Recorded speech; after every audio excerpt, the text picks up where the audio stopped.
विस्तारानं सुरुवातीलाच काही महत्त्वाच्या राजकीय बातम्यांचा वेध घेऊया। अजित पवार आणि अमोल कोल्हे यांच्यात जोरदार शाब्दिक युद्ध सुरू आहे। कार्यसम्राट खासदार पाहिजेत की नटसम्राट खासदार असा सवाल करत अजित पवारांनी अमोल कोल्हेंना लक्ष्य केलंय।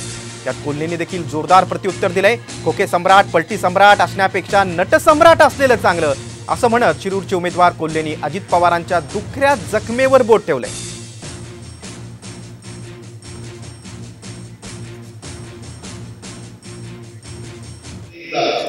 त्यांच्या ज्या सिरियल असायच्या त्याच्या संदर्भात शूटिंग असायचं, त्याच्यामुळे त्यांना मुंबईला जावं लागायचं। तुम्हाला आता हवेली आणि शिरूर लोकसभा मतदारसंघाला ठरवायचं आहे की तुम्हाला कार्यसम्राट खासदार पाहिजे का नटसम्राट खासदार पाहिजे।